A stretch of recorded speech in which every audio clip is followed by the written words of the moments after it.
تحقیق د لفظ الله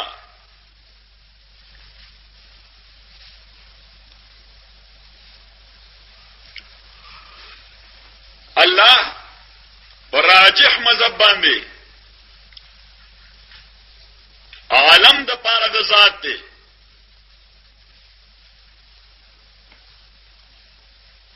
او دا نه د اسم مشتقی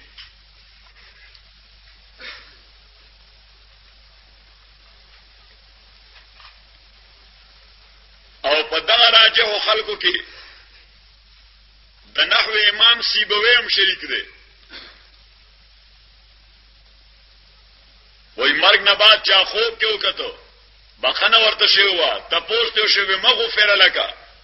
پسر ته بخنه وشو قال بقولي بعلميه الله په دې راته بخنه وشو چې ما لفظ الله علم وی وصف منه وی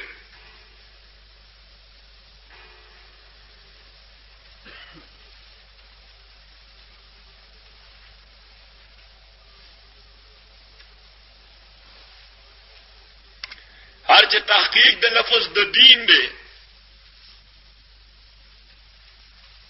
او د لفظ د رب دی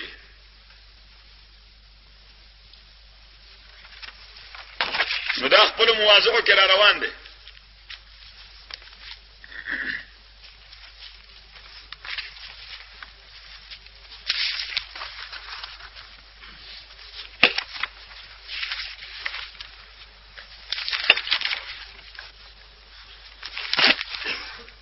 القواعد المهمة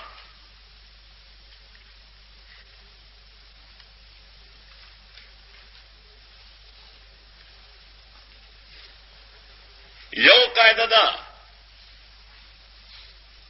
چې د قرآن دعوا اصلي دا دعوا د توحید ده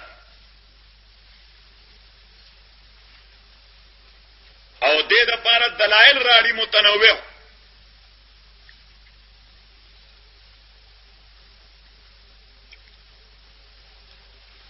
بلا قاعده اعلی ذکر کئی ادنا پکې قیاسن مرادی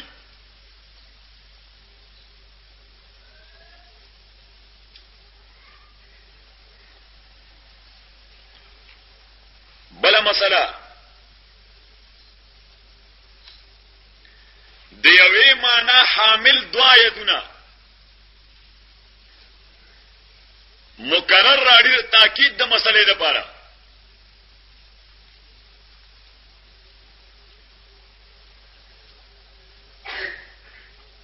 بلا قاعده قصے ذکر کئی نہ بطور قصہ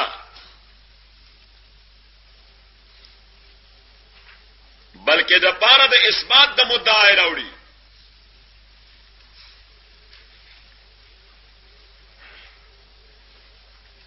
بلا قاعده مضامین کله په طریقې د لف نشر مرتب وي کله لف نشر غیر مرتب وي کله په سبیلی د ترقی وي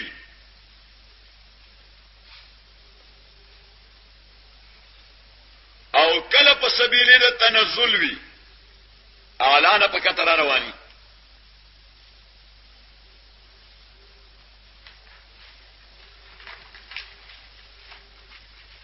بلا قاعده کلمه د واو کله د عطف د مفرد د پار راځي په مفرد باندې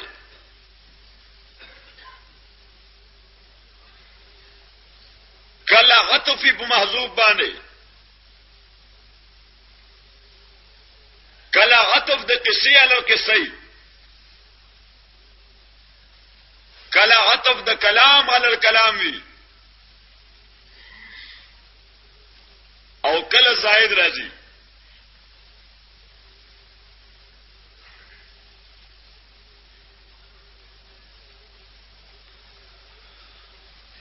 بلا مسئلہ قصہ ذکر کئی مس کی جمله معترضه راوړي اغه له مونږ نوم اخود د ادخال الهی چې دا الهی ادخال د کیسې مس کی او دغه ادخال الهی حقیقتا وی ثمره د کیسې چې دا کیسې راوړي د خبره ثابتولو لپاره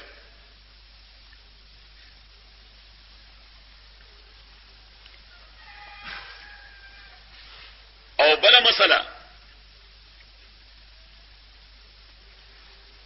کومه مسله چې مستفاده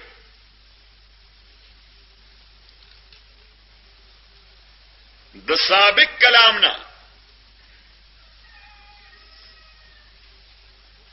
نو بیا په دویم ځل ذکر کوي اشارتن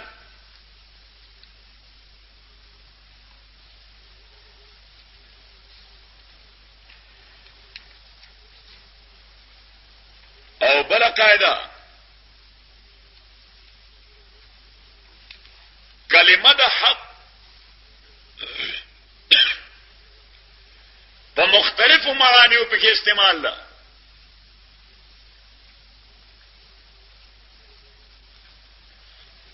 کله په معنا د قول ظاهر کله په معنا د قول صادق کله په معنا د قول ثابت او کله په معنا د اظهار حق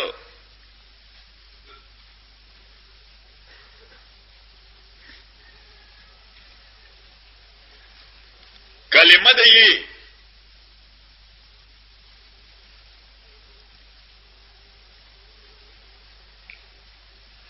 دا د لغت په اعتبار مستعمليږي په تعجب کې په ندبه علی المیت کې مړی باندې ویر کیږي دا عام استعمال قرآن کې نه په استغاثه کې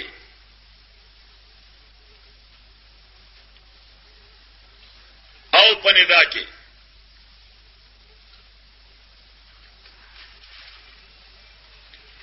کلمه د غیرو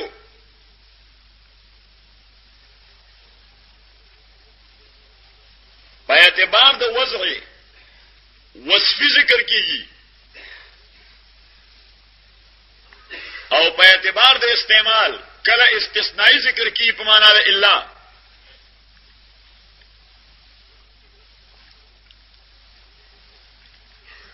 او کله په معنا د صرف نفی راغلي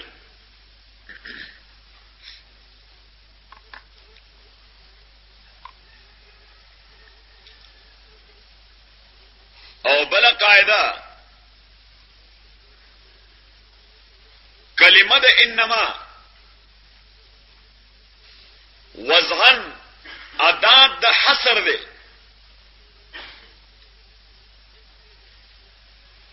قرآن کې کله ذکر راځي په معنا د پخې خبره انما پخه خبره ده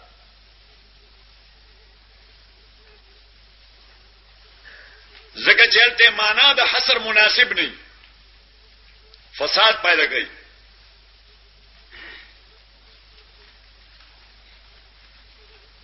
لکه مثال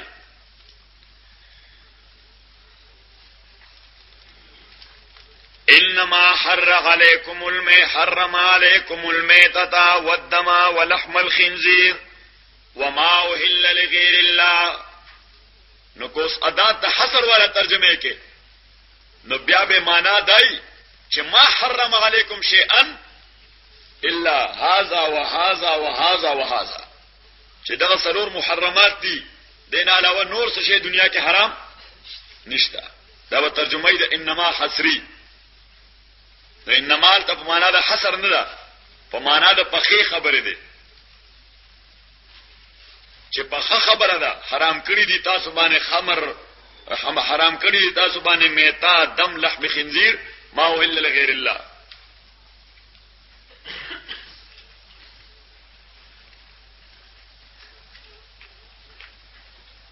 او بل خبره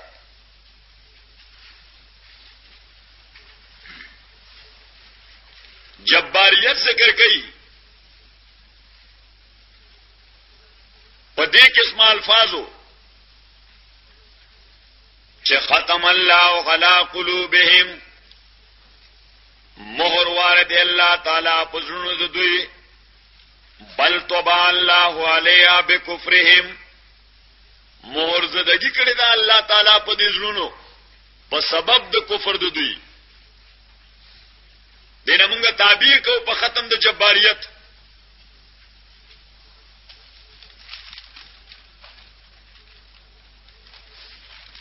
او ختم د جباریت دا ثبت کیږي په دې انداز چې اوله مرتبه د زلال وی سړی گمراه شي دویمه مرتبه د جحود وی سړی انکاری شي دریمه مرتبه د اعانت علی الله شي سړی په ضد راشي مقابله ته ودرېږي نو دغه درې مرتبه چې کله سړی کې ثابت شي نو الله تعالی په مهر د جباریت ورو لګي ختم الله علیها بل طبع الله علیها بکفرهم دا ورته ولي کې نه چې بیا په نه پويږي چې خدای دا مهر ولوي په ځل باندې لومبای مرتبه د زلال وی دیمه مرتبه د جحود وی دریمه مرتبه د اعانت علی الله وی د خدای مقابله کې یو بل سره ملاتړ کوي نو څلورمه مرتبه د ختم جباریت وی ممکن تعبیر کو په ختم الجباریه ا مشاهد مثال پیدا سی لکه یو سړی جمعات کې دنه ناشته ا جمعات ولی متولی او ورته ماسختن مانځنه بعد یو غنټه خو ورته انتظار وکړ دته خبره ورواوري ټیم شر جمعات بندولو خود ورته قسم کړی دی ناشته پکې لک سال بعد ورته تصریح وکړه ملګری ته وزنه بار نجی نوزم 2 غنټه بعد بیا او بیا بالکل نوزم بس هغه ورغه ورپسې جرنده واله چې بس نوزل جوړه پروت دی غلطه دا ختم د جباریت د قشه ده چې الله تعالی دا سه اشارتن دوی ته وې زلال پرې دینه دای په ځان غلې کړو پیغمبر وته دعوت ورکو د انکار وکړو پیغمبر بیا دعوت ورکو دای ورپسې تور راوغستا خدای وی خدای چې کفر د امارت نه راوځي مجرنده ورپسې واله ختم الله علی قلوبهم بس بیا پکې ټینګ پراته خبره مزین کړه دای مشاهد مثال شي نو ختم د جباریت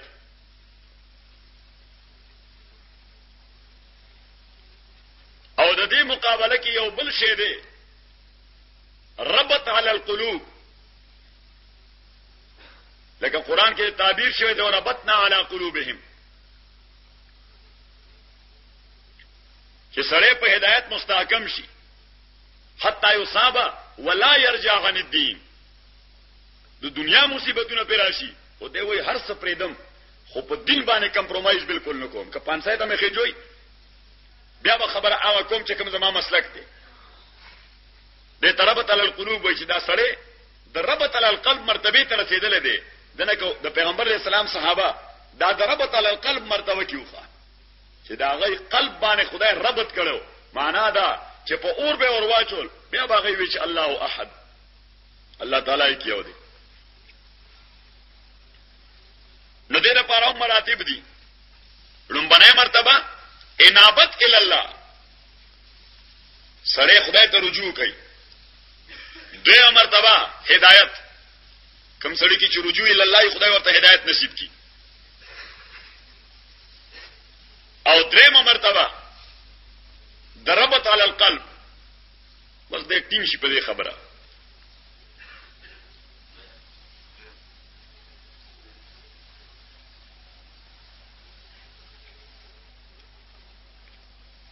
او بل مسله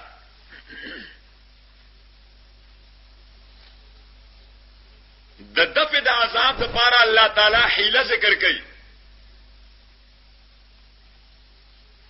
چې د خدای د عذاب دفع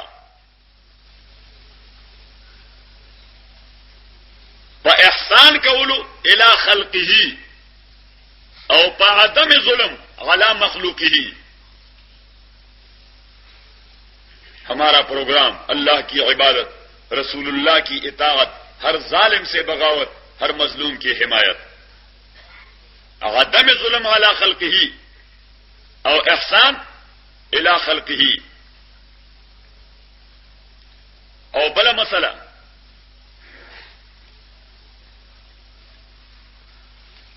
په اول د بازي صورتونو کې لفظ د کتاب راځي لکه تلک آیات الكتاب. کله لفظ د قران راځي تلک آیات القران. کله دواړه راځي.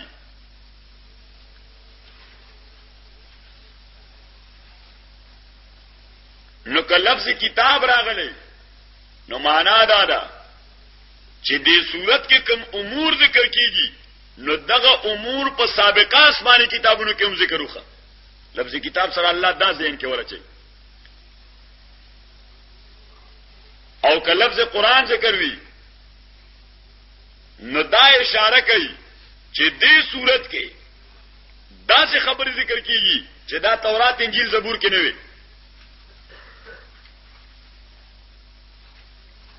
او که دواړه ذکر وي نو دواړه نوع پکې موجود وي.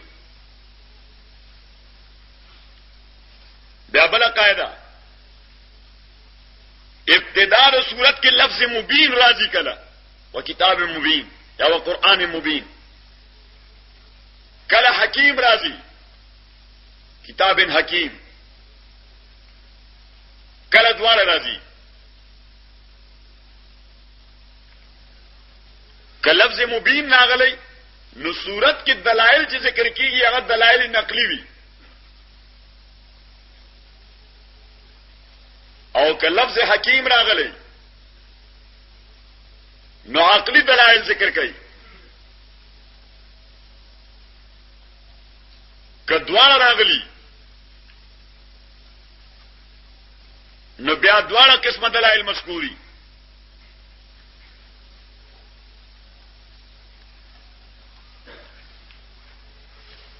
او بل قاعده کلمه د ثم کله د نفس عطف د پار راځي سره د ترتیب واقعینا، کله بغیر ترتیب واقعینا. نو دا بغیر د ترتیب واقعي چې کوم ځای ثم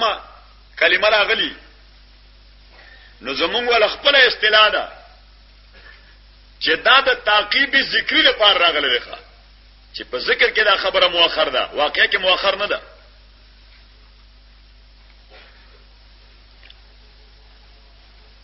او کله د استبعاد د پاره راځي ثم اذا وقع ما وقع امنتم چې کله عذاب واقع شي بیا مؤمنان کېږي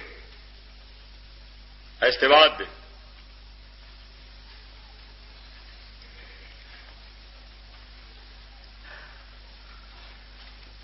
او بل قاعده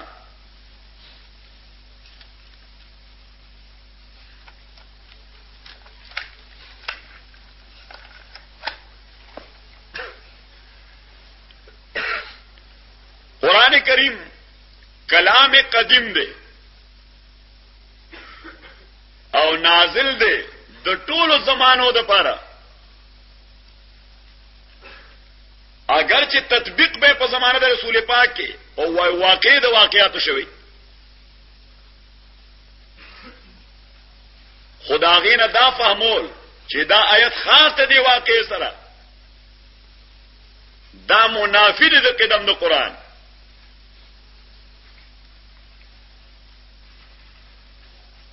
نه دا آیت منطبق دی په دی واقع باندې. او دغه وجه ده اصول تفسیر کې شیخ الاسلام حافظ ابن تیمیہ رحمه الله هغه د مفسرین اختلاف په شان نزول کې مؤول کړی دی. ابن کثیر وایي دی کې نازله ده آیت، جساس وایي دی کې نازله ده آیت، یو بل مفسر بل واقع نقل کړي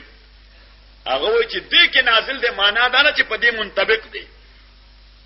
ځکه چې نازل خو به یو واقع موقع باندې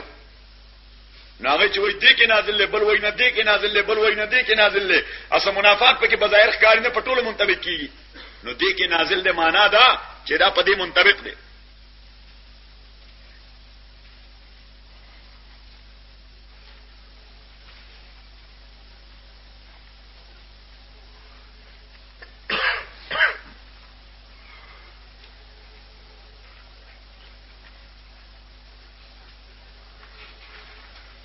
خو د دغه وجه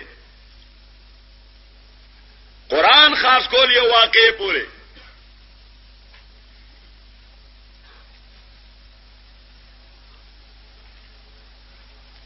حضرت شاہ صاحب رحمت اللہ علیہ فرمائل اضر الاشیاء فی تفسیر القرآن شان النزول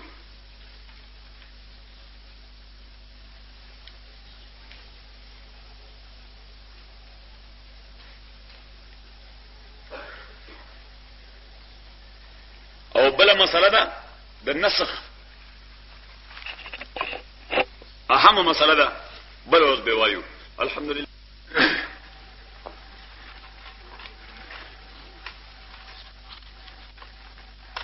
اعوذ بالله من الشيطان الرجيم بسم الله الرحمن الرحيم اللهم صل وسلم على سيدنا ومولانا محمد وعلى آل سيدنا ومولانا محمد افضل صلواتك بعدد معلوماتك وبارك وسلم وصل عليه مسألة النسخ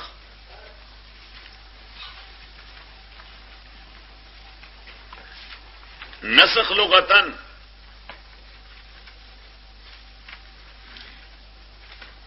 کتابت تویل شي نسخت بالقلم خدا معنی د وجه د استعمال د عربونه ده لفظ معنا نه ده استعمال د عربو ده او دویم رفع تویل شي رفع شي او دریم ازاله تویل شي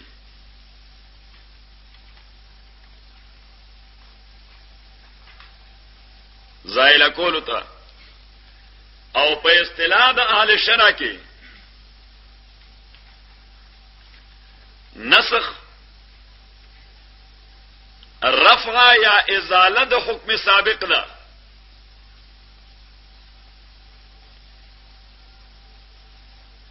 سره د الفاظ له حکم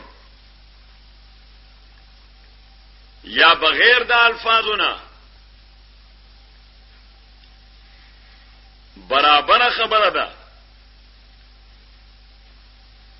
کزای بل شی اونیسی او که اوننیسی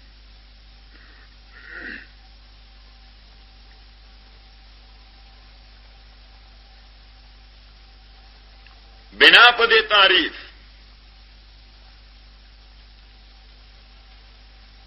نسخ بیا اولا دو قسمه نسخ الى بدل او نسخ لا الى بدل کله یو حکم الله تعالی منسوخ کی بدل کې بل شی ثابت کی کله یو حکم منسوخ کی بدل کې اس شی ثابت نه کی بل حکمونه کی بس وای دغه شی مې ارته معاف کو نسخ الى بدل او نسخ لا الى بدل بیا دا نسخ الى بدل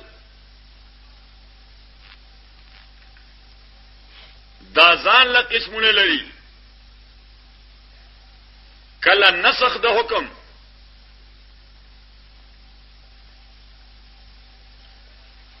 دا سے بدلتا چې هغه مثل د حکم سابق وي کله دا سے بدلتا چې هغه اثقل وي د حکم سابق نه وړاندې آسان حکم هغه منسوخ شو ورپسې ثقيل لاغه او کله دا سے بدلتا چې هغه اخف وي د منسوخ نه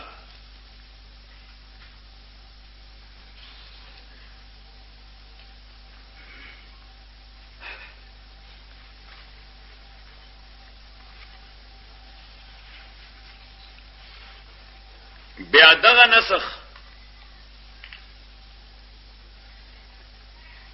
کله به وي د لفظ معنا دواړو،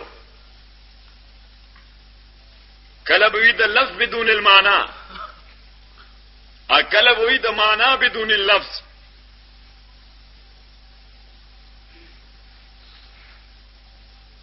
لفظ به منسوخی معنا به منسوخی، لفظ به منسوخی معنا به پاتی، معنا به منسوخی الفاظ به پاتی. هر چې مطلق نسخ دی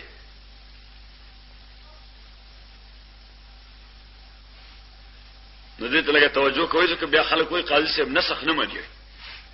دی وایي نسخ نه مني، دی ګوره د منسوخ نه منکر دی. نو هر چې نفس نسخ دی نو دا منکر دی په حاملینو د ادیانو کې پنځ د صرف يهودو فقط. اوس يهودي خو نه نسخ نه منو، يهود د نسخ مطلقاً منکر دي، او وجه د انکار د يهودو د نسخ نه ثابت پرې خپل د دین خپل تر قیامت پورې، ځکه وایي ک نسخ ومنو بیا خو به دین موسی منسوخ منو، لہذا هغه وی چې راشي د سراړو نسخ نه انکار وکړي. نسخ مسخ نشته. اسحاق رابین دکر اسرائیل وزیر اعظم نسخ نه مانی، ځکه په يهودیت باندې ټینګ ولاړ دي او نسخ مسخ نشته. نسخ چرته دی؟ ک نسخ ومنو خو به لغر کیږي د مذهب مو. علماء امت کې انکار د نسخ نه یو لوی عالم کړی دی، انا نسخ نه مني، د مطلق نسخ نه انکار کړی دی. علامہ ابو مسلم نیشاپوری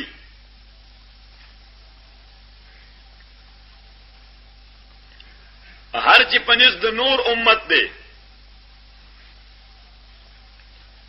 نو نفس نسخ یو امر ثابت دی،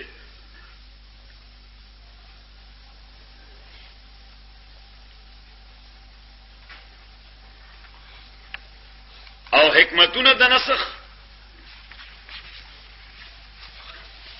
چې نسخ کې څه حکمت دی؟ یو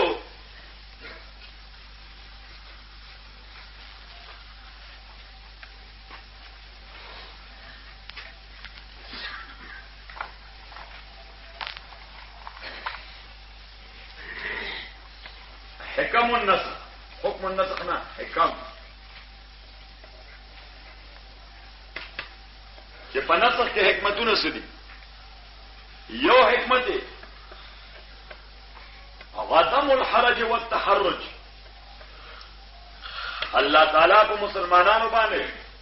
حرج او تحرج او تنگین راولي. وما جعل عليكم في الدين من حرج. او نمبر 2 قلة التکالیف، چې تکالیف کې قلت راشي. او نمبر 3 التدرج في الاحکام،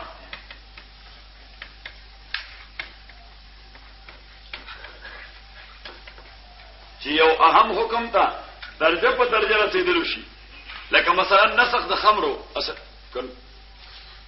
ورته قوسینو کې لکه حکم د خمرو ابتداء خدای عقلی قباحت ذکر کړ. فيسألونك عن الخمر والميسر قل فيهما اسم كبير ومنافع للناس واسمهما اكبر من نفعهما. نو دا انساني عقل متوجه کړ چې د کوم شی فساد د فواید نه زیات وي نو عقل من سره هغه کار نه کوي. نو الله تعالی د شراب او فساد دا د فواید نه زیات دی، نو انساني عقل دا وایي چې دا خباثت نه کول پکار. اوس دا نسخ طرف ته الله تعالی روان دی خو درجه په درجه. ځکه که یک ته هیروینی ته وایي چې بس شوف زه دا د الرجین دی ولا داسې یو رګل ولا کوم او ته هیروین بس کا انا شي بس کوله داسې بوزي بیلتا هغه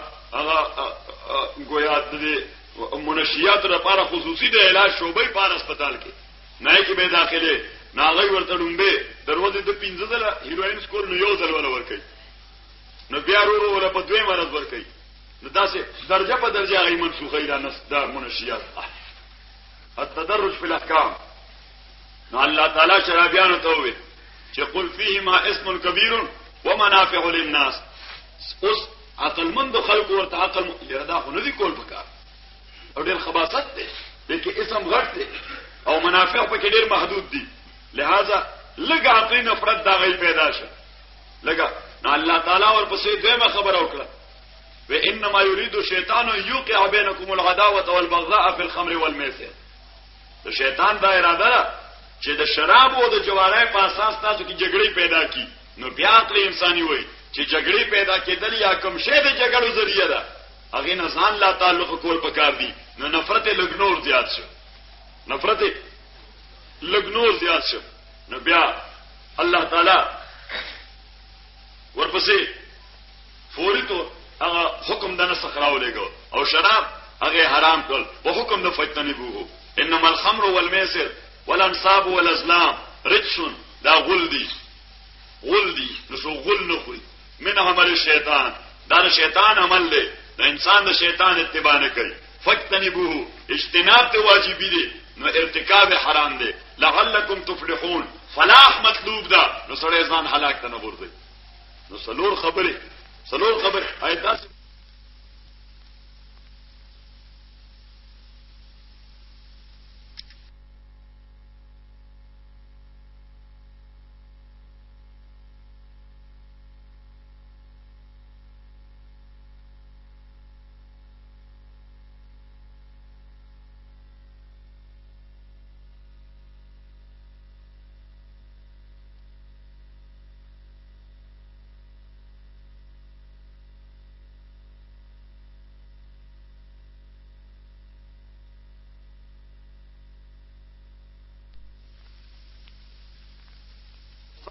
مصالح الناس.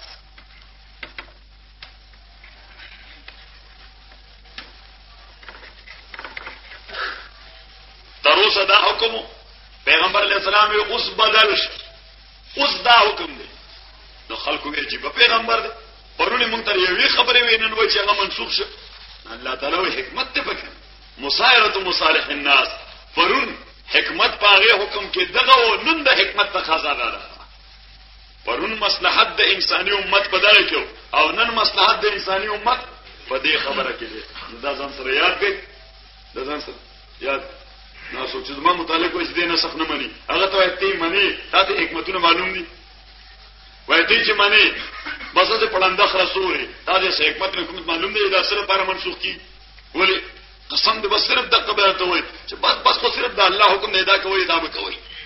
نو ته ورته دا د ریشنالیزم دور دی. خدای دې خو باسه دا وای د ریشنالیزم دور دی، د عقلیت پسندای دور دی. څوک در سره دا چې پړنده خلاص ورلی نه کوي چې بس خدای الله حکم دی. او دې شاه صاحب رحمت الله علیه فرمایي ته د الله په حکم د خلکو تشفی نه کیږي. حکمت ورته کوي چې د حکم کې حکمت سره د حکم او دې زمانه کې خدای ابوبکر غلی مؤمن نشته ته ورته د الله حکم دی بس ابو ټیک ته مونږ منل. دې زمانه کې وو ابوبکر او عمر کوم ځای پیدا کړي. دلته ټول مغرب زده خلک دي، هغه ته باید د الله حکم دی. هغه وایي د الله د حکم کې حکمت سي. دا چې د الله حکم دی، الله دا حکم ولې کړی دی. صحیح شو. او دا الله حکم خواجه ته واچا سره خو الهي شوی کنه. نو چې الهي سره نه یو غیر الهي سره تخاطب وي، هغه ته وايي د الله حکم دی. هغه ته الله یو طرف تکا دا الله د حکم کې حکمت را. شاه صاحب رحمت الله علیه زکه وي، شاه صاحب رحمت الله علیه زکه وي چې عصر تقاضا له دوه سيزونو کوي. یو د اجتماعیت کوي، یو تقاضا د اجتماعیت کوي او دویمه تقاضا د عقلیت کوي. دویمه تقاضا حجت الله مونږ دې لپاره وي چې په عقلیت پوه شي. حکم د شرع شریفه د شرع حکمتونه. نو حکمت د نسخ د څلور ولدان سره ولي کوي. نو دا مولیانو ته مو خایي، یوازې میانو ته نه، مولیانو ته مو خایي.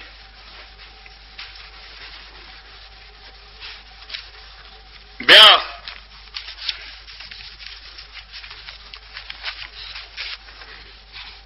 پنځ د سلف او د علماو نسخ عبارت ته د مطلق تغییر نه. هغه وایي چې حکم کې دیکھو ګوره په حکم کې چې 1% تغییر راغی نو دې ته نسخ ویل شي. نور 99% حکم په خپل ځای پاتې دی، خو 1% تغییر پکې راغی نو هغه وایي دې ته نسخ ویل شي. لہذا د دغه تعریف د نسخ د وجه دا غي پنځ د منسوخ آیاتونو تعداد په دې حاضر قران کې د 500 نه زیات دی. د سلف مذهب دار چې کوم قران زموږ مخه ته پروت دی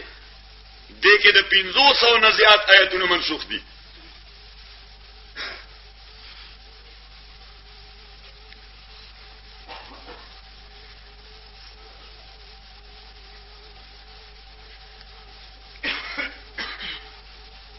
او متأخرین علما وایي چې نسخ مطلق تغییر نه دی، رفع د حکم د یو آیت مستقل لا، رفع د حکم د یو آیت مستقل لا، نو بیا تعداد داغي پنځ د مفسرینو په تقاضا د تحقیق د امام سیوطی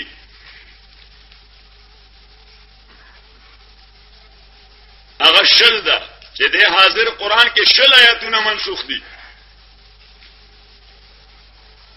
ورنه دغه سیوطی او د پیشرو امام محلی هغه په صرف آیت القتال باندې اتیا آیاتونه جلانی کې منسوخ کړي دي، بلکې سره باندې اتیا زکالته تک کړي په مذهب د سلف باندې. خو چې بیا اتقان کې تحقیق کړی دی نو بیا نسخ د 500 آیاتونو را کم کړی دی صرف شلو آیاتونو ته.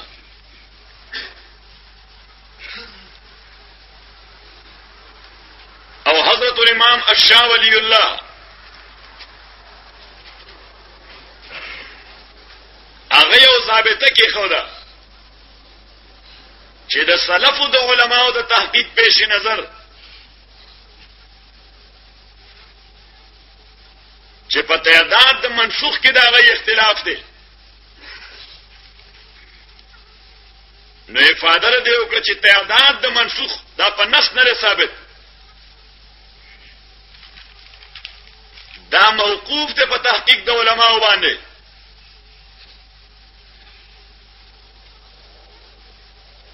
لہذا غوه متى ما امكن الجمع والتطبيق بين الايتين لا يصار الى النسخ، چې څو پوره د قران په یو دوه آیتونو کې جمع او تطبیق کې دی شي نو بیا به نسخ نه وای چې د آیت ناسخ دی او د ورسره منسوخ شوی دی، نه د دوی یو داسې تعویل کې دی شي چې دواړه برقرار پاتې شي. لہذا حضرت شاہ صاحب 15 آیتونه منسوخ کړي دي بس.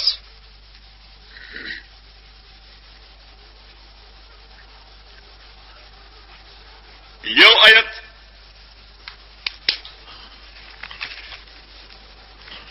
سورہ البقرہ آیت نمبر 130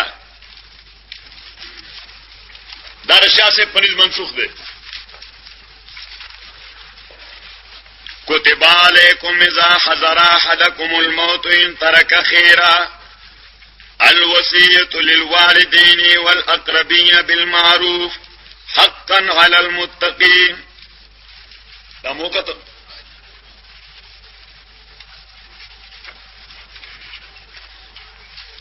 كتب عليكم إذا حضر أحدكم الموت لازم ګرځوي شوی دی تاسو باندې چې کله حاضر شي یو د تاسو تمرګین ترک خیرن کپری خودی د مال صدر باندې لازم ګرځول شوی دی. الوصیت وصیت للوالدین مور او پلار په حق کې والاقربین د رشتہ دارو حق کې بالمعروف په جائز طریقہ حقا علی المتقین حقا علی المتقین. اوس حضرت شاہ صاحب رحمت الله علیه فرمایي چې دلته لفظ د کتبه افاده د وجوب کوي، لفظ د کتبه افاده د وجوب کوي، نو وصیت والدین او اقربین ته دا واجب په ابتداء د اسلام کې او بیا منسوخ وګرځیدو په نزول د آیاتو د میراث او په حدیث د ترمذی چې لا وصیت لوارثین وارث د پاره وصیت جایز نه دی نو دا آیت منسوخ دی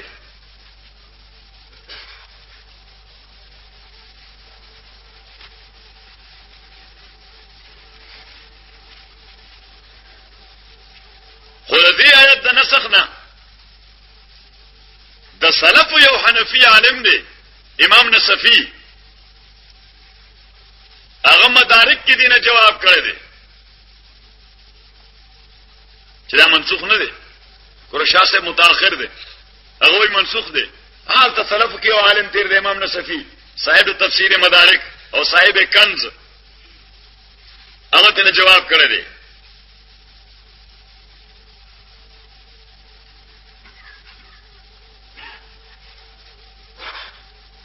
هغه وی چې دا کتبه فرضیت او وجوب نه فائدہ کوي دا ندب جواز فائدہ کوي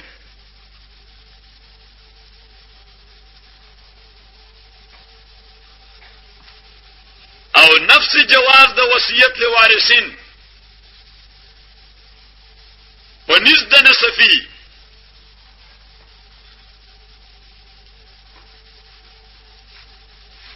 دا تروسه باقی پاتې رخه هغه چې وارث ته وصیت فی نفسه جائز دی انا نصفی داغه مذهب دی خو مونږ ته نصفی د تحقیق خوند رانه کخه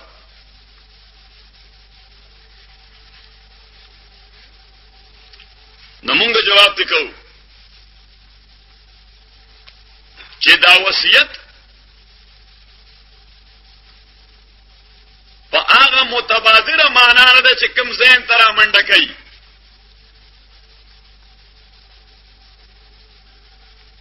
بلکې دا وصیت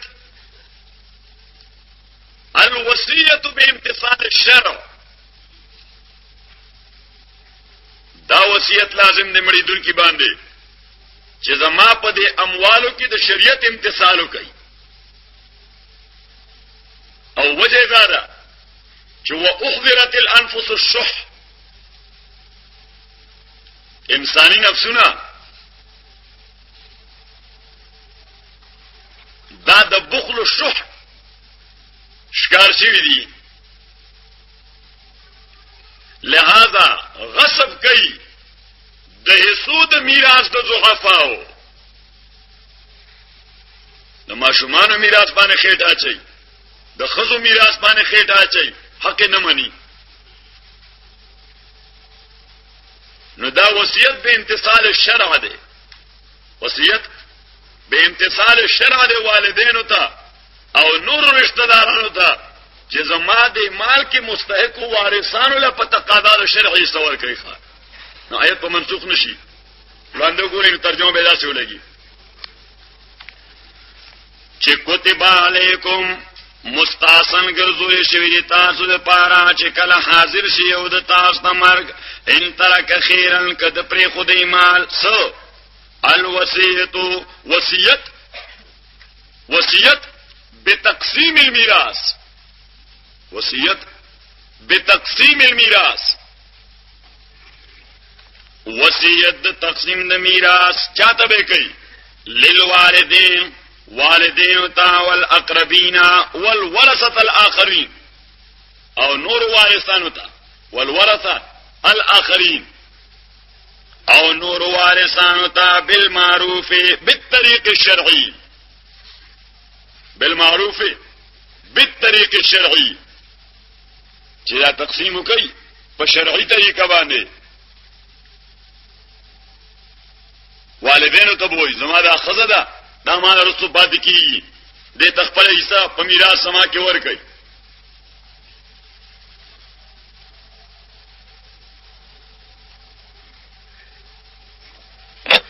او دویم آیت د سوره انفال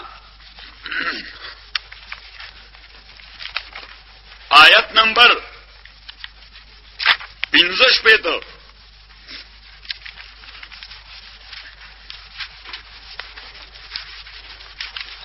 در شاه سے پنځ باندې منسوخ دی.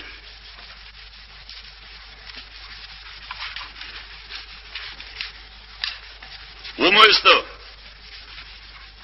یا ایها النبی حرض المؤمنین علی القتال. ته سورۃ هم نه پیژنې او سورۃ توبه راوړل.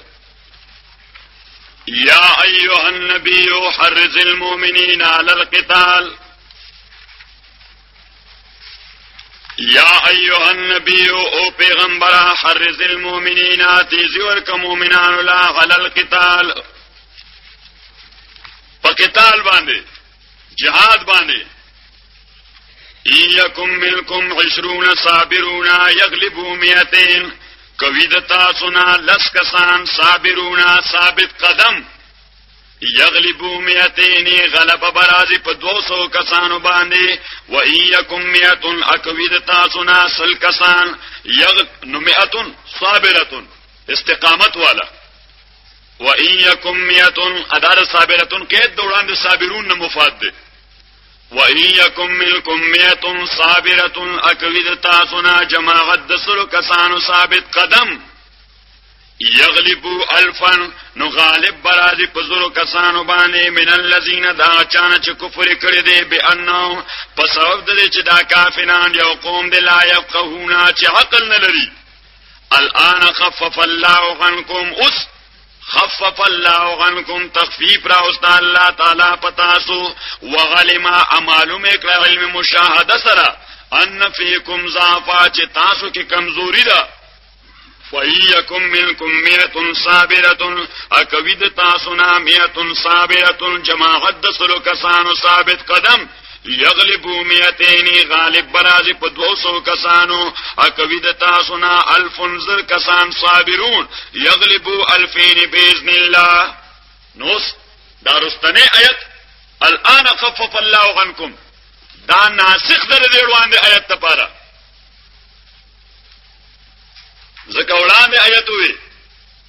چې لازم دی په یو مسلمان چې مقابله بدل لسو کوي او کده لسونه دی او تختیدو نو فقط باء بغضب من الله د خدای د غضب مستحق شو.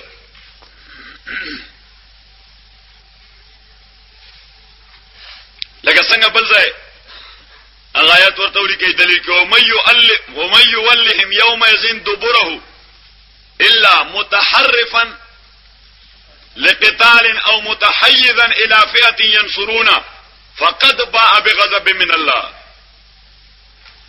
لا الا استثناء یو طرف ته کین ومن يولهم يومئذ دبره فقد باء بغضب من الله.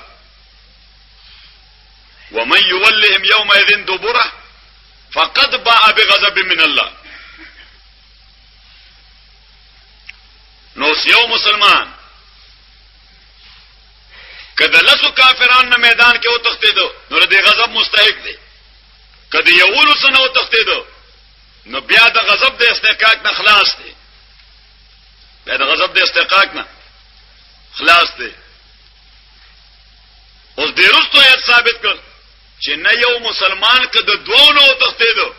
نو د غضب مستحق دی او کله درو نو تختیدو بیا د استحقاق نشته. نو دا الان خفف الله ولا آیت ناسخ در دی وړاندې آیت د حکم لپاره د ټول علماء په نس په شمول د شاه ولی الله. دا پنځه آیتونو کې دویم آیت ته چې شاه سے په نس باندې منسوخ دی.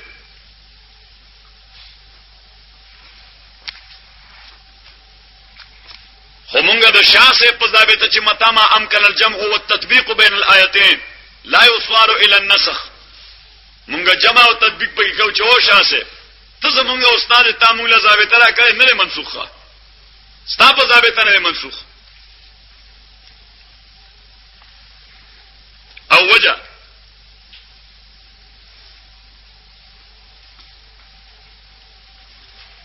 دا آیت وړاندې نه دا انشاء نه ده خبر ده انشاء نه ده څه شي ده خبر ده او وشاسه تو زمون پیو مرشدي خدا ضابطه چې نسخ په انشاءاتو کې راځي په اخبارو کې نه راځي ښا نسخ په انشاءاتو کې راځي په اخبارو کې نه راځي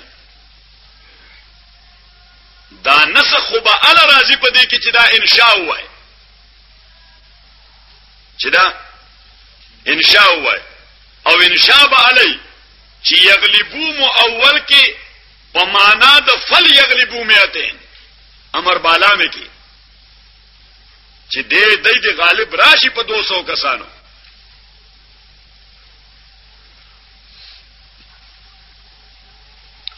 او خبر مؤول کول په معنا د انشاء د سبیله د مجاز ده او ضرورت مجاز ته کیږي په وخت د تعذر یا د تعثر د حقیقت کې او دلته حقیقت نه متاثر دی نه متعذر دی نه مهجور او متروک دی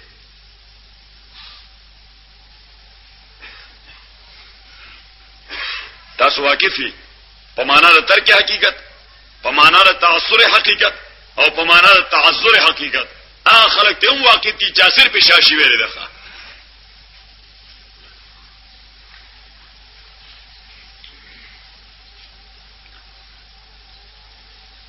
نو دا آیت د خبر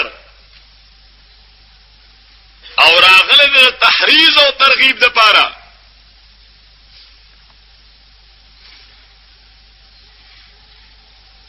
لہذا تحریض او ترغیب دای په خپل حال پاتې دي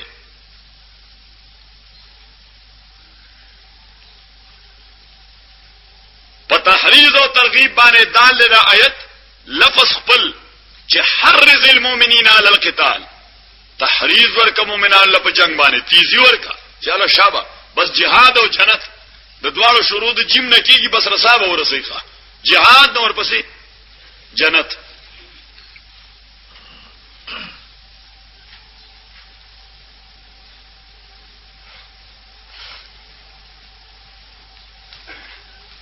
نو څنګه معنا د خبره سره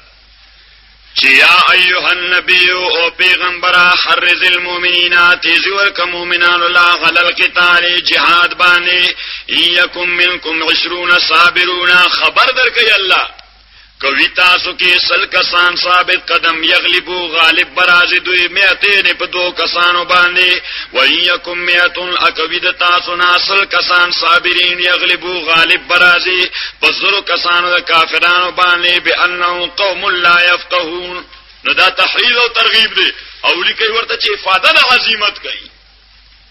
نو عزمت د مؤمن مجاهد ده چې یو بدل لسونه تختی غزیمت دابه چې یو با د لسونه نه تختی الان خفف الله عنكم او صلى تعالی د رخصت یو دویم صورت تاسو لپاره پیدا کړ خفف الله رخص لكم الله رخص لكم الله رخصت الترفيه لا رخصت الاسقاط دا ورته قوسینو کې ولیکي رخصت الترفيه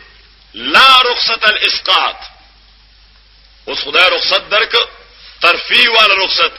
اسقاط والا رخصت نه اسقاط د قصر الصلاه نه اسقاط د افطار الصوم فی السفر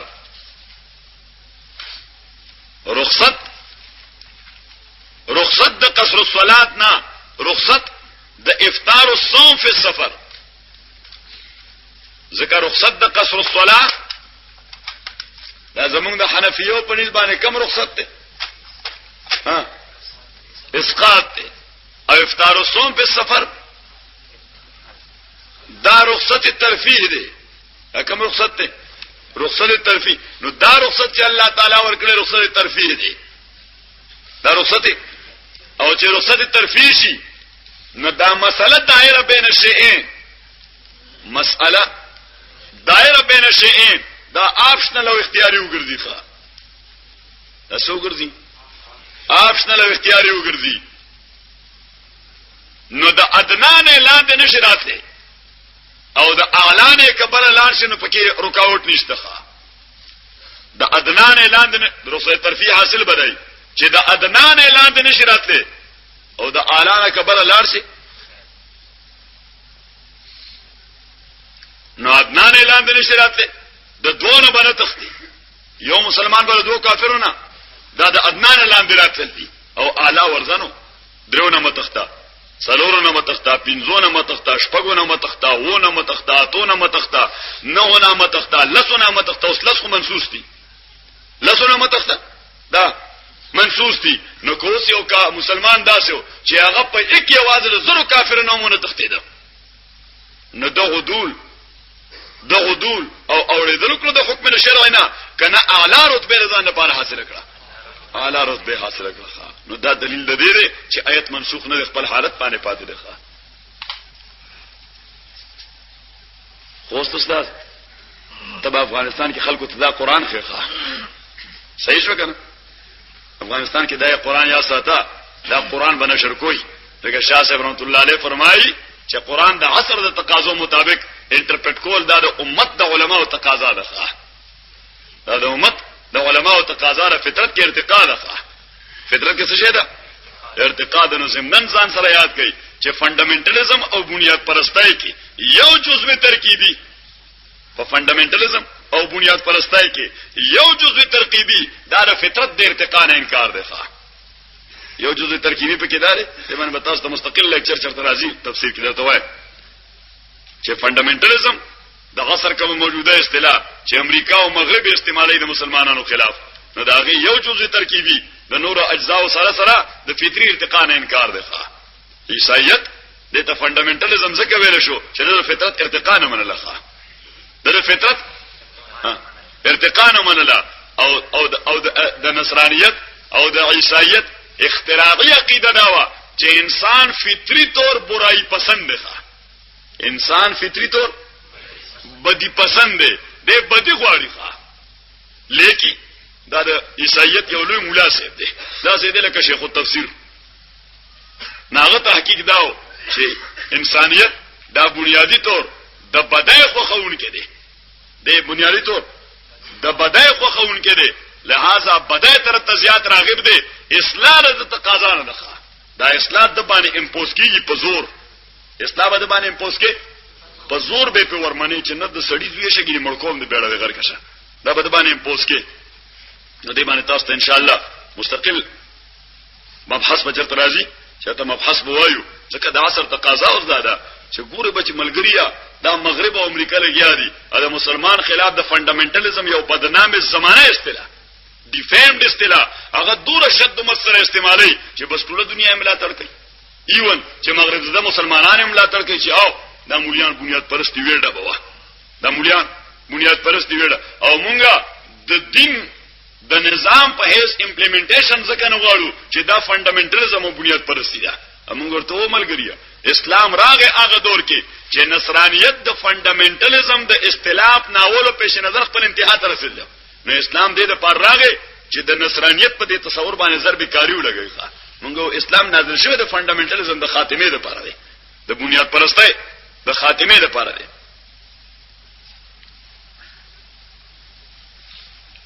مدایت صحیح ولګي او دریم آیت چا دا شاه صاحب منسوخ وای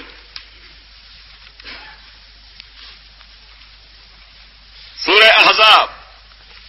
سیمه پارا ده ها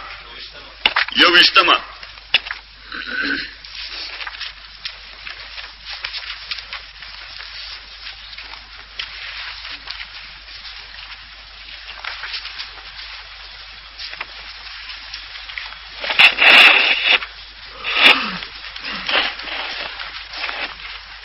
نمبر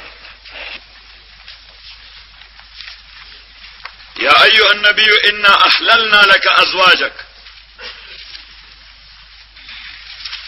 سويم آيات ها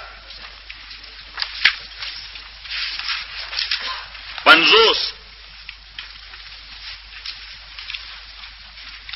لاندې ورته وګورئ یا ایها النبی انا احللنا لك ازواجك اللاتي آتيت اجورهن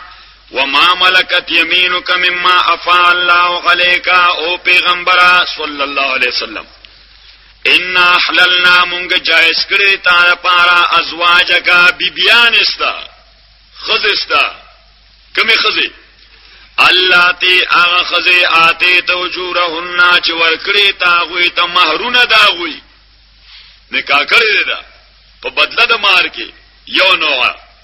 وما ملکت یمینک او آغا چه مالک تداغی مما دا غنائمنا افا اللہ علیکا چه بطور غنیمت درکړی دی اللہ تعالی تا افا اللہ علیکا اعطاک غنیمتا فی الجہاد اعطاک غنیمتن و اسرن اطلاق د غنیمت دی باندې مجازن کیږي اسرن سین سره دا دوی منوغه و بنات عمک جائز دی تار پارا بیبیان آغا بنات عمک چې استاد ترلون دی و بنات عماتک استاد پپولون دی د پلاد خور و بنات خالک استاد مامارون دی و بنات خالاتک او استاد ماسلون دی اللاتی خو آغا هاجرن معکا چې هجرت کړي استا معیت کې نو دا درې منوغه دا بنات عمک تر معکا پوری دا درې منوغه وامرأة مؤمنة اخذ مؤمنا ان وهبت کهبیک نفسها زاق پل للنبی پیغمبر علیہ الصلوۃ والسلام تا بدون المہر ان وهبت نفسها للنبی بدون المہر ځکه نکاح د غیر پیغمبر دا منعقد ده بغیر د مہر نه منعقد ده بغیر د مہر نه خو موجب د مہر دی عاقبتن موجب د مہر دی عاقبتن خو مہر به راځي مہر مثل کم مہر به راځي او نکاح د پیغمبر دا منعقد نافذ د بغیر د مہر نه او موجب د مہر نه دی عاقبتن دا خصوصیت د پیغمبر دی ان وهبت نفسها كهبه كذا قال نبی علیہ الصلوۃ والسلام تا ان اراد النبی